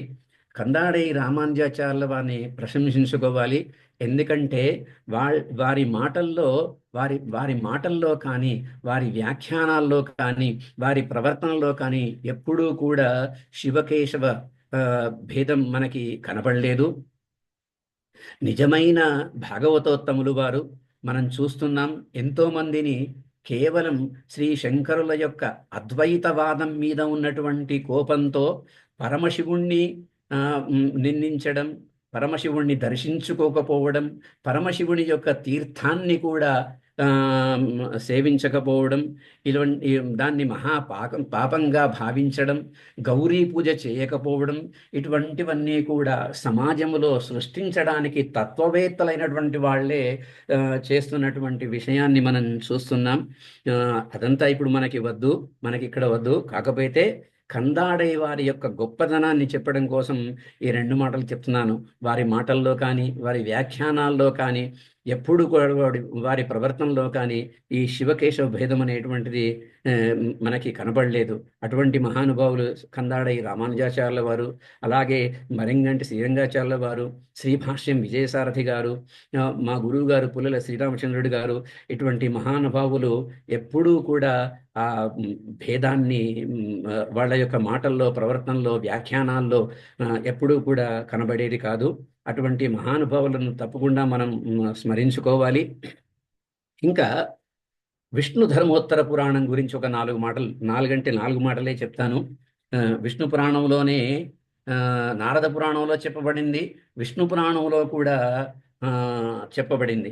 ఏంటంటే కేశిధ్వజేన కేశిధ్వజేన చేత్యేష షష్ఠేంశే పరికీర్తితః అతః పరంతు సూతేన శౌనకాదిభిరాదరాత్ పృష్టేన చోదితాః శశ్వత్ విష్ణుధర్మోత్తరార్థయాః నానాధర్మకథాః పుణ్యాః వ్రతాని నియమాయమాః ధర్మశాస్త్రం చార్థశాస్త్రం వేదాంతం జ్యోతిషం తథా వంశస్థానాం ప్రకరణాత్ స్తోత్రాణి మనవస్తథా నానావిధాః తథా ప్రోక్తాః సర్వలోకోపకారకాః ఏతన్మహాపురాణం వై సర్వశాస్త్రార్థసంగ్రహం అని విష్ణు ధర్మోత్తర పురాణం యొక్క వైశిష్ట్యాన్ని మనకి నారద పురాణంలో విష్ణు మహాపురాణంలో కూడా కనబడింది. విష్ణు ధర్మోత్తరములో వైష్ణవ ధర్మాలతో పాటు ఇంకా అనేక అనేక విషయాలున్నాయి. చిత్రకళ, నాట్యకళ, సంగీత కళ, కావ్యశాస్త్రం, వాస్తుశాస్త్రం, శిల్పశాస్త్రం, ఇటువంటి అనేక అనేక కళల గురించి కూడా విష్ణు ధర్మోత్తర పురాణంలో విస్తృతంగా వర్ణింపబడింది. నిజానికి ఫైన్ ఆర్ట్స్ ఇన్ విష్ణు ధర్మోత్తర పురాణ అని మా మిత్రులు బహుశా ఇవాళ సభలో ఉండి ఉంటారు. డివి పార్థసారథి ప్రసాద్ గారు చాలా గొప్పనైనటువంటి పరిశోధన చేశారు. కాకపోతే ఆ పరిశోధనని విశ్వవిద్యాలయానికి సమర్పించి డాక్టరేట్ పొందలేదు. ఇవన్నీ నాకు ఎందుకులే అనుకున్నారో ఏమో ఆయన, ఈ డాక్టరేట్లు ఇవన్నీ నాకు ఎందుకు అనుకున్నారో ఏమో. దాని గురించి చాలా చాలా ప్రశస్తమైన పరిశోధన చేశారు ఆయన. ఇంకా అనేక మంది విష్ణు ధర్మోత్తర పురాణం గురించి కూడా పరిశోధన చేశారు చాలామంది. సో ఈ విధంగా విష్ణు పురాణము, విష్ణు ధర్మోత్తర పురాణము ఇవి రెండూ కూడా కలిపి చదువుకోవాలి. అప్పుడే అది మహాపురాణం అవుతుంది. అది చెప్పుతూ ఒక చోట చివరిలో విష్ణు ధర్మోత్తర పురాణములో ఉత్తిష్టం చింతయ హరిం వ్రజన్ చింతయ కేశవం భుంజన్ చింతయ గోవిందం స్వపన్ చింతయ మాధవం ఏవమేకాగ్రచిత్తస్త్వం సంశ్రితో మధుసూదనం జన్మ మృత్యు జరాగ్రాహం సంసారాంభః తరిష్యసి అని ఈ విష్ణు మహాపురాణం, విష్ణు ధర్మోత్తర పురాణం యొక్క ఫలితాన్ని కూడా చెప్పారు. అలాగా ఉత్తిష్టన్ చింతయ హరిం, వ్రజం చింతయ కేశవం, భుంజం చింతయ గోవిందం, సపం చింతయ మాధవం. ఎప్పుడూ కూడా ఆ మాధవుడి యొక్క చింతతోనే మాధవుని గురించి జపిస్తూనే ఉండవయ్యా అని చెప్తూ, ఏకాగ్ర చిత్తంతో ఒకవేళ మధుసూదనుణ్ణి ఆశ్రయించినట్టయితే సంసారాంభగ తరిష్యసి అని విష్ణు ధర్మోత్తర పురాణం యొక్క వైశిష్ట్యం, విష్ణు మహాపురాణం యొక్క వైశిష్ట్యం కూడా చాలా చక్కగా వివరింపబడింది. ఈ విధంగా శ్రీమద్ కందాళి రామానుజాచార్యుల పేరుతో స్మృతిలో ఒక గొప్పనైనటువంటి వ్యాఖ్యానమాలను రచించి, దాంట్లో ఎందుకంటే ఆయన పురాణాల గురించి చాలా ఎక్కువగా వివరించారు కాబట్టి దాన్ని రుజువు చేయడం కొరకే వారి శిష్యులైనటువంటి మా మా మిత్రుడు విద్వత్ కవి మధుసూదనుడు, ప్రస్తుత సంస్కృత అకాడమీ నిదేశకులు ఇటువంటి గొప్ప వ్యాఖ్యానమాలని ఏర్పరిచి దాంట్లో 18 మంది పండితులని ప్రత్యేకంగా ఏరుకొని 18 పండితులతో 18 వ్యాఖ్యానాలు, 18 పురాణాల వ్యాఖ్యానాలు చేయించడం చాలా ఆనందం కలిగింది. దాంట్లో అల్పమేధసే మహ్యం అపి విష్ణుపురాణస్య పరిచయం కర్తుం కశ్చన అవకాశः కల్పితः इति कृत्वा पुनः एकवारं संस्कृत परिषदे धन्यवादं वितरामि. धन्योऽस्मि. शुभमस्तु. स्वस्ति. नमो नमः.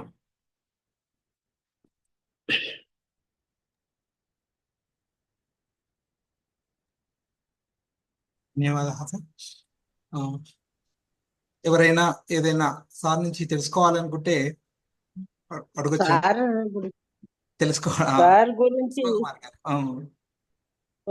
కుసుమ కుమారి గారు నీలకంఠం గారి గొంతు వినపడితే పుష్పం దగ్గరికి తుమ్మెద పరిగెత్తినట్టుగా పరిగెడతాను. అండ్ సార్ సరళంగా, సుందరంగా, సుమధురంగా, మధురమైన గాత్రంతో చెవులకు విందు చేశారు, మనస్సును ఉప్పొంగింపజేశారు. శంఖంలో పోస్తే తీర్థం అవుతుంది. నీలకంఠం సార్ నోటి నుంచి వస్తే పురాణానికే అందం వస్తుంది. నేను చాలా వర్ణిస్తున్నాను, మిమ్మల్ని పొగుడుతున్నాను అనుకోవద్దు గురువు గారు. మేడం ధన్యవాదా. ఒకటి చాలా నచ్చింది. మా మనస్సు అనే పాత్ర మీ మాట వినక వేడెక్కింది. ఆ పాత్రలో మీరు విష్ణు పురాణం అనే పదార్థాన్ని వేశారు. ఆ పదార్థము చక్కగా పచనమయ్యింది. ఆ పచనమైన పదార్థం మా బుద్ధికి ఆహారమైంది. మరి మీరు చెప్పిన దాన్ని నేను సరిగ్గా చెప్పానో లేదో, గురువర్యులకు శతకోటి వందనాలు. ధన్యోస్మి అమ్మా. భావాలు వినాలి నేను ఎప్పుడు. ధన్యోస్మి. సంతోషः. నమో నమః. నమో నమः. నీలకంఠ శర్మన్ సమీపతయా విష్ణుస్వరూపం అధికృత్య భవాన్ అత్యంతం భక్త్యా ప్రేమ్ణా ధారాదృష్ట్యా సమీచీనతయా प्रतिपादितवान् अस्मि. अत्यन्तं सन्तोषः. यतोहि विष्णुपुराण इत्युक्तौ विष्णुः सर्वव्यापकः. स्त्रीनाम्नि श्रीश्च विज्ञेया पुन्नामा भगवान् हरिः इति विष्णुपुराणे एव वर्तते. सर्वमपि स्त्रीनाम्नि श्रीश्च विज्ञेया पुन्नामा भगवान् हरिः. एवं रीत्या सर्वत्र एवं रीत्या श्रीरूपत्वेन विष्णुरूपत्वेन अनेके पदार्थाः विषयाः वर्तन्ते इति कृत्वा अन्ततः स्त्रीनाम्नि श्रीश्च विज्ञेया पुन्नामा भगवान् हरिः इति यो विषयः तत्र विष्णुपुराणे प्रतिपादितः स एव तमेव विषयम् अधिकृत्य विष्णुपुराणं प्रसक्तम् इत्यत्र न कोऽपि सन्देहः. एवं तत्र विष्णुपुराणकथाः हरेर्न किञ्चित् व्यतिरिक्तमस्ति. कार्तिकेय इत्यादि पद्यान्यपि साधनादौ तत्र पुरस्क्रियन्ते. अतश्च विष्णुः सर्वव्यापकत्वेन समिशन् तिष्ठन् सर्वदापि भगवतः आराधनं कर्तव्यमिति यत् तत्र प्रतिपाद्यते तत्सर्वमपि भवता अत्यन्तं भक्त्या प्रेम्णा प्रत्यपादि. एवं अस्माकं गुरून् श्री कमलाचार्य महोदयान् अधिकृत्यापि अत्यन्तं समीचीनतया तत्र श्रुतवान् असि. अत्यन्तं समीचीनतया वर्तते भवता प्रसङ्गः. आशिषः भवतां शिष्यपरमाणुरयं केवलं भवताम् आशीर्वादबलेन एतदपि प्रोक्तुं समर्थः अयं नीलकण्ठः. ధన్యోస్మి ఆచార్యాः. ఇంకా ఎవరైనా ఏమైనా మాట్లాడతారా? ప్రణామः స్వామి. ప్రారంభ శ్లోకం నుంచి విష్ణు పురాణం భక్తితో నిర్మాతమైనట్టు మీ స్వరంలో చివరి వరకు కూడా ఆ భక్తి కనిపించింది. ప్రతి ఒక్క ఏదైనా గానీ నాకు నీలకంఠ మహాశయ అంటే ఇవాళ స్వామినారాయణ ట్రస్ట్ మొత్తం కూడా పూర్వనామం నీలకంఠుడే. శివస్య హృదయం విష్ణు అన్నట్టు చాలా బాగా హృదయానికి అత్తుకొని పోయేటట్టు చెప్పారు. చాలా బాగా చెప్పారండి. విశాలాక్షి గారు నమస్కారం. నీలకంఠుడు విష్ణువుని గురించి చెప్పడం, శివకేశవ అభేదత్వాన్ని ఇంకొకసారి పునరుద్ఘాటించడం మనందరికీ తెలిసిందే. అయినా కూడా మీరు విష్ణు పురాణం చెప్పడంలో విశేషం ఉంది. చాలా అసలు నాకు చిరునవ్వు ముఖంతో ఉన్న మిమ్మల్ని చూస్తేనే మనస్సుకి మహదానందం కలుగుతుంది. అది మీకు తెలుసు, ఎందుకంటే మీరు నాకు అత్యంత ఆత్మీయులైన తమ్ముడు. చాలా బాగా చెప్పారు. మీ అందరి ప్రేమ మీ అందరి అభిమానం చాలా ధన్యోస్మి. చాలా చాలా అద్భుతంగా ఉంది గురుగారు. ఓ రవీంద్ర గారు ధన్యోస్మి. చాలా బాగా చెప్పారు. ధన్యోస్మి. నాకు చాలా ఆనందం వేసింది. శివకేశవుల అభేదం చాలా బాగా. నీలకంఠుడు అంటే మాకు ఆ నీలకంఠుడు స్వామి ఆయనే జ్ఞాపకం వస్తారు.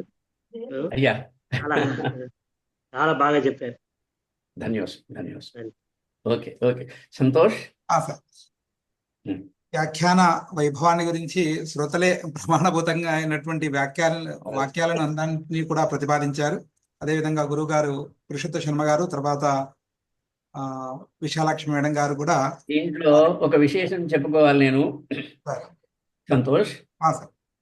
ఆ, ఈ మధ్యలోనే ఒక 3-4 రోజుల క్రితం మేము ద్వారకా తిరుమల క్షేత్రానికి వెళ్ళాం.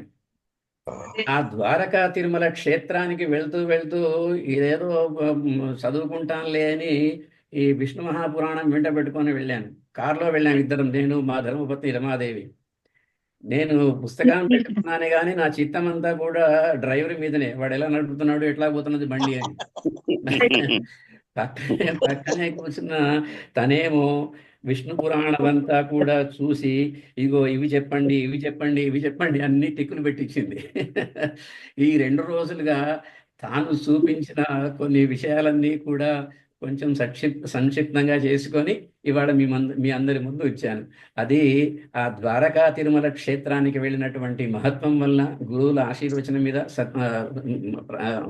ఇంకా ఎందుకంటే సాక్షాత్తు గురువర్యులే ఈ సభలో ఉండడము, వారు వినడం, మా మాటలు చాలా ఆనందంగా ఉంది. ధన్యోస్మి. విష్ణు పురాణం నా ప్రయాణ వైశిష్ట్యం అన్నమాట.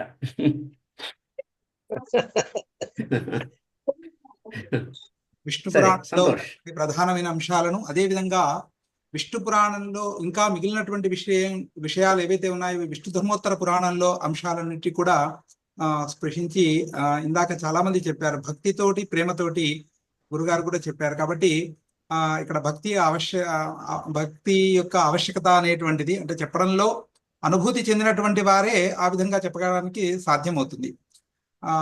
నేను గురుగారు నమస్తే. చెప్పమా అహల్య. మీరు ధన్యవాదాలు తర్వాత మాట్లాడుతున్నారు మేడం. సరే, వస్తుందేమో వెయిట్ చేస్తున్నాను సార్. బ్రహ్మదేవుడు మన శివుణ్ణి పిలిచారు కదా, బాలునిగా అవతరించిన తర్వాత ఆయన పరిగెత్తున్నారు. ఎందుకు పరిగెత్తుతున్నావు అంటే నాకేం పేరు పెట్టలేదు కదా అన్నారు కదా. ఆ తర్వాత పేరు పెట్టారు, అప్పుడు కూడా మళ్ళీ పరిగెత్తారు, మళ్ళీ వచ్చారు, మళ్ళీ అలా ఎన్నో పేర్లు పెట్టారు కదా. సో ఈ విష్ణు పురాణాన్ని ఎంత గొప్పగా చెప్పినా మీకు ఇవన్నీ పేర్లు పెట్టేయాల్సిందే. అందుకని నేను చాలా శుభాశీస్సులు తల్లి, శుభాశీస్సులు నాన్న. Thank you sir. అష్టనామాలు ఉన్నాయి కదా, అష్టమూర్తులు శివుడివి. మనమందరము కూడా నామకరణ సమయంలో ఆ నామాలన్నిటినీ మనం అవే నామాలను స్మరించుకుంటూ పూజిస్తాము. నామకరణం అప్పుడు పళ్ళెంలో బియ్యం పోసి 2 గీతలు గీస్తే 3 వచ్చినప్పుడు చుట్టూరా 8 మంది ఈశ్వరుల రూపాలని, ఆ రుద్ర భవ రూపాలను ఆవాహన చేసి పూజించి, శివుడే అమ్మవారికి సరస్వతీదేవికి ఆ జ్ఞాన శక్తినిచ్చాడు కనుక ముందు ఈశ్వర సర్వభూతానం, ఈశ్వరుడిని ప్రార్థించాకే సరస్వతి మాతను కూడా మనం ప్రార్థిస్తాము. Very very appropriate. బాగుంది. ఒక చిన్న సంశయం గురుదేవా, ఈ సింహిక, ప్రహ్లాదుడి సోదరి పేరు సింహిక అన్నారు కదా, మనం రాహుకి ప్రార్థన చేస్తూ అర్ధకాయం మహావీర్యం సింహిక గర్భ సంభూతం అంటాం కదా, ఆ సింహిక ఈ సింహిక ఒక్కరేనా అని మనం చెప్పడానికి అవకాశం లేదండి. ఎందుకంటే ఇందాక దక్ష ప్రజాపతి గురించి చెప్పాను కదా, అట్లానే అలాగా ఒక్కొక్క యుగానికి ఒక్కొక్క పురాణానికి భేదాలు ఉన్నాయి. ఈమె ఒకటేనా అని చెప్పడానికి అవకాశం లేదు, చెప్పుకున్నా ఏం లేదు. ఎందుకంటే అక్కడ ఈ విష్ణు పురాణంలో ఆ పేరు మాత్రమే చెప్పాడు కానీ మిగతా ఆ సింహిక గురించి ఏం చెప్పలేదు ఇక్కడ కూడా. అది ఇంకా ఇప్పుడు ప్రశ్న అడిగేసరికి చెప్తున్నప్పుడు రాసుకుంటాను కానీ. సంతోష్, సమాపేత. ఓకే, ఇంతటి చక్కటి వ్యాఖ్యానాన్ని అందించినందుకు నీలకంఠ సార్ గారికి హృదయపూర్వకమైనటువంటి ధన్యవాదాలు సమర్పిస్తున్నాను. అదేవిధంగా ఉపస్థితులైనటువంటి పెద్దలందరికీ కూడా, శ్రోతృగణానికి అందరికీ కూడా హృదయపూర్వకమైనటువంటి ధన్యవాదాలను సమర్పిస్తున్నాను. రేపు 10th 10వ తేదీ సోమవారం ఉదయం 11 గంటలకు వాయు పురాణాన్ని గురించి ధూళిపాల రామకృష్ణ గారు విజయవాడ వారు వ్యాఖ్యానాన్ని అందిస్తారు. కాబట్టి సకాలంలో అందరూ విజయ ప్రార్థన. మరి గరుడ పురాణం ఎప్పుడు? గరుడ పురాణం సారథి 11కు పెట్టారు సార్. 11 సారీ రేపు పెట్టినట్టుగా సారీ చూశాను. రేపు అవును సార్. అదే మరి రేపు పెట్టినట్టుగా చూశాను సార్. అన్నారు మళ్ళా గ్రూప్ లో సందేశం చూశాను మీది. అవును రేపనే. రేపేనా? రేపు రేపే సార్, కొన్ని రేపే. అనివార్య కారణాల వల్ల ముందున్నటువంటి పురాణాన్ని రేపు మార్చుకోవడం జరిగింది.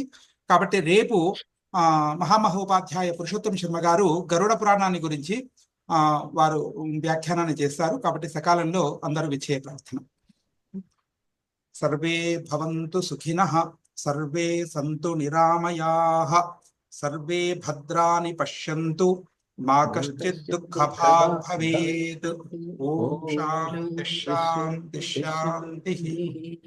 నమస్తే అండి, ధన్యవాదాలు. ధన్యవాదాः. పునర్మిలామः. సర్వేభ్యः నమాంసి. ధన్యవాదాలు మహోదయ.